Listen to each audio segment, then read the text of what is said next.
Hello again.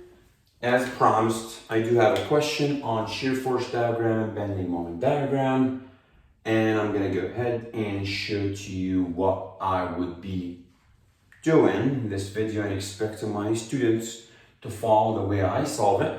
And for those who are interested in finding the shear force diagram and bending moment diagram using equations, this is a great video. Let's go. So first, step number one, find reactions, right? And again, this is not a video for reactions, so I'm going to do it quick. dy, I'm summing the moment A, so dy times 4 should equal to 50 times 2 plus 20 times 20 times 5, which is 100, and that is 200 divided by 4, so that is what, 50? 300, nope, 300 divided by 4, so 75, so this guy is 75 kilonewton if I'm not mistaken, and this guy should be 15. So I'm gonna erase this step. This is, you could watch YouTube video number, I can't remember, but it would be probably 9, something like that. It would tell you how I would solve this problem if I'm just doing the reaction. But it should be pretty simple. Take the moment D, take the moment A, send the forces in the Y directions, and then you should be good. Step number 2, I know those who ask me about this problem, they don't want to see it just to draw, they want to see some sketches, or sorry, some sections. So, you could cut a section here first.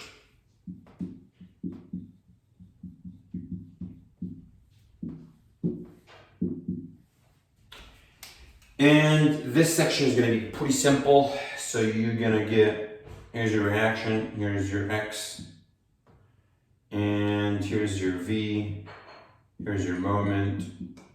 So sum the forces in the Y. You're gonna have, so what is that, 15? You're gonna have negative V plus 15 equals 0. So V is gonna be 15 kilonewton. Sum the moment at that section. So you're gonna have moment of X minus 15 times X equals 0. So M of X is 15X. X varies between 0 and 2, so the max would be 30, the min would be 0. Pretty simple, right? Again, cut a section before the point load or the concentrated load, or just before any changes on the beam or the loading. I might be cutting another section here or another section right there. So let's go ahead and do one of the sections. So let's do this one, or let's do this one first. But before I do so, let me just clarify what I did for section number, or section 1.1. I said, maybe this, just to clarify. I said if you get a section here, you're gonna get just the reaction. This in terms of X, internal using cross-Hardy method, negative V, bending moment positive. Do normal, shear, and moment equations. Let's see how that's gonna change if we did the section 2.2. Let's identify the 2.2 be right there. And let's have another 1.3.3 right there. So boom, boom, 2.2. Let's change this section.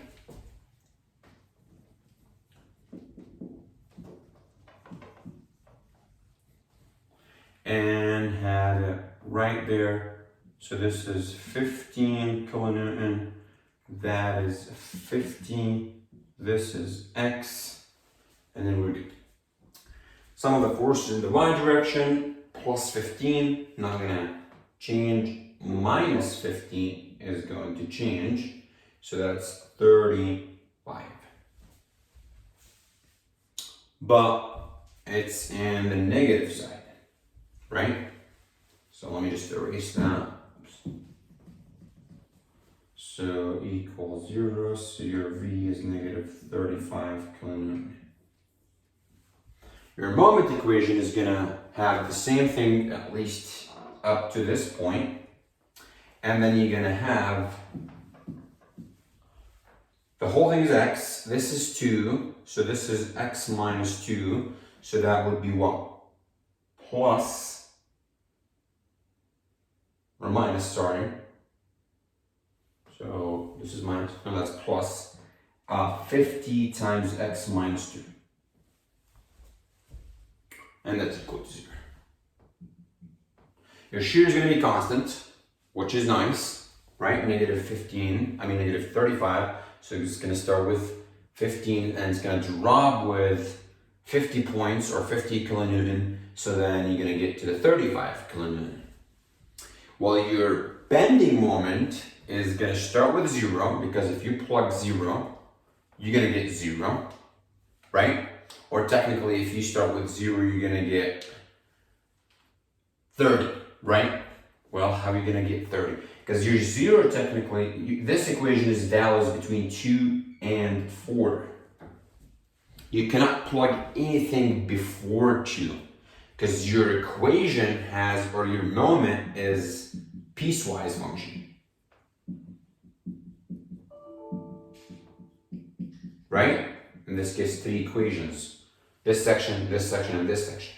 So this is x between 0 and 2, between 2 and 4. That's how it kind of works. So if you plug 2, you're going to get 30, and that's what we've got first. And if you plug 4, you're going to get 60, and then you're going to get, what is that, 100? So then you're going to get negative 40 total. And that's when we draw the shear force diagram, you're going to see this. And if you do another section here, you're going to get pretty similar to this, except you're going to add this part. So I think that should be enough for you 2 sections to draw the 3rd section. So if you have any questions on how to do section 3.3, please let me know. But at this point, I could simply go ahead and draw the shear force diagram, bending moment diagram. Let me give it 1 minute so you can pause it here and see how I cut the section. And 3.3 is going to be similar. So let's do the shear force diagram. The intent of the video is more section rather than diagrams. But let's just see quickly. Here's your x in meter in this case. Here's bending, nope, it's shear force diagram. It's not bending. And here's your V in terms of kilonewton this time. Start with 15. You go and drop by 50, so that's 35. Go right there. Up by 75, so that's up to the 40. And guess what? The area underneath this is 20 times 2, so that's 40. We're doing good. Why did you change from constant to linear?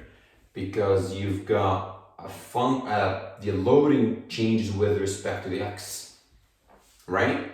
So if you distributed load, you're gonna get linear for the shear. Let's see how the moment is gonna look like. Here's your x, bending moment,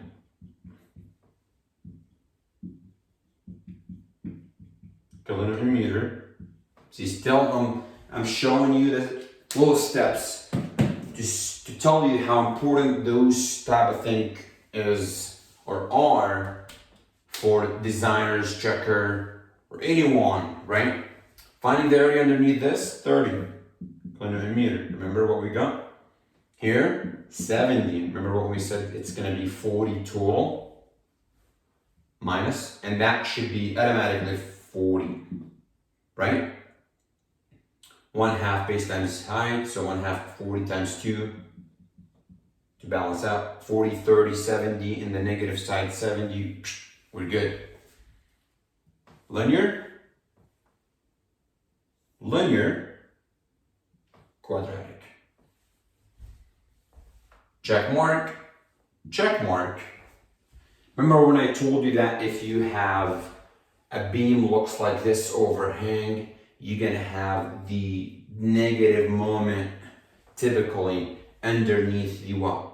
The pier, if you guys remember. And that's kind of similar to this situation. This is positive, this is negative, and then you go and make sure that you're gonna get 0 at the end. I think that's pretty good.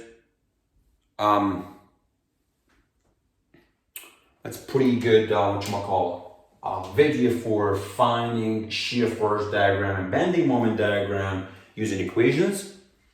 If you have any more questions, please let me know. Let me just label this. Say this is second degree polynomial. With that being said, I will see you in the next video. For now, peace.